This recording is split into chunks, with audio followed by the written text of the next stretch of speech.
Technique, another great name for my future daughter. And if little Technique Holland were alive today, she'd be taking notes because today on Poor Choices, we are making a Cajun buttered grilled wing. But today's recipe is really more about technique than it is the actual recipe itself. And the beautiful thing about this recipe is that it can be customized to your needs. As long as you follow these steps, you are going to have an amazing crispy grilled wing. I hope you're listening, future baby mama. Technique Holland, give us some time thinking on it.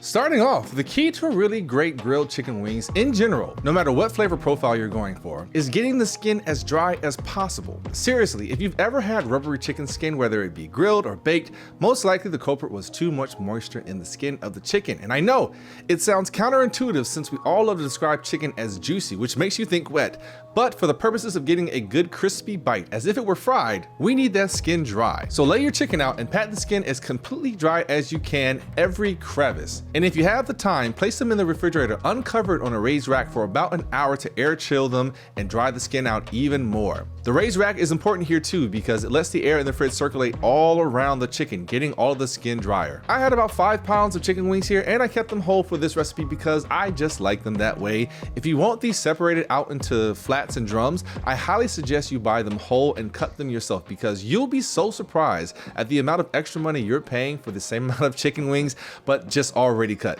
Essentially, when it comes to meat, the more they handle it, the more you are paying. And I'm not talking small change here, especially if you're hosting a lot of people and need a lot of food. It can be tedious and time consuming, but saving that money is absolutely worth it. Now that we've dried these, we need a little fat to help with the browning and crisping. Here I am using a duck fat spray. This will really help with flavor, with texture, and help the seasoning stick. And I know, we just spent all that time getting the skin dry just to put spray on it, but these steps in this order are important. So give them a good spraying on both sides. And then today we're going with an all-purpose seasoning from Heath Riles called the Everyday Rub. This is a good one I've been using a lot lately, but using any all-purpose seasoning you like or making one yourself with salt, pepper, and garlic is highly encouraged. I do enjoy some of these pre-made ones because often they'll add in a few other spices in there to really balance it out and make it pop. Hit both sides and don't go as heavy because we will be seasoning these again later. This is just a good foundational coating of seasoning. I'll let those hang out on the counter while I fire up my grill. Today I'm using my Traeger pellet grill running hickory pellets. Pellet grills are amazing for doing chicken, but you can use any grill, just get it stabilized around 400 degrees and have it set up for indirect cooking. The higher temperature at 400 degrees is going to help our chicken not only cook fast, but crisp up that skin, and keeping it indirect ensures that our skin doesn't get too charred up like it would over a direct flame. I know a lot of this is about the skin, but that's the first thing you're tasting and biting into when you eat a wing, and it sets everything off the right way. I want these wings to get around 190 degrees internal temperature, but I'm not scared to take them up to 200 degrees. Wings are very forgiving, and honestly, the higher internal temps make them slide right off the bone so much easier. Now, if these were chicken breasts, I'd be taking them off at around 155, knowing they'll carry over to 165, and that keeps it juicy while also safe to eat. And wings are typically done at 175 internal, but again, don't be scared to take them up high. They can handle it, and the extra time getting up there just lets the skin get better and better. So don't think about this in terms of time, think about it in terms of temperature. Once we've got our desired internal temperature, we'll take our wings and place them in a bowl, and then I took about 2 sticks of melted unsalted butter.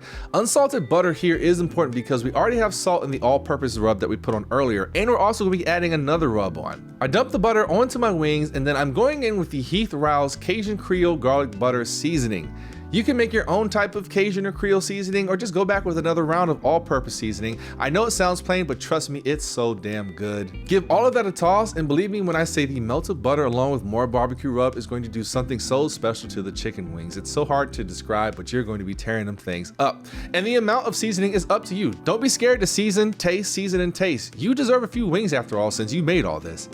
And that's it. It's one of the easiest party wing recipes you can make, and as long as you follow the steps of drying out the skin, seasoning with all-purpose, cooking them at higher temperatures till they're almost 200 degrees, dousing them in butter, and then adding more of your favorite barbecue rub, you can make a whole wing party full of different flavors. Oh, and don't be afraid to dump that remaining seasoned butter mixture back over the wings. I actually forgot to film that part, but trust me, you don't want that butter going to waste. Hey everybody, this is Poor Choices Kitchen. We have a Patreon, which is linked down in the description. $1 a month is all we ask for. It really helps pay for recipes in these here inflated times. And as far as the pour choice goes, I believe I was drinking Tito's and soda water with lime today. I was keeping it very simple because I wanted to make sure I was focusing on the technique, and it just depends on the flavors you're going for. So whether you want to pair it with a beer or rum or vodka, just all kind of depends on what seasonings and flavors you're going with. But again, as long as you get these techniques down, you're going to have a perfect wing every single time. So I hope you all enjoy, and I will see you back here next time.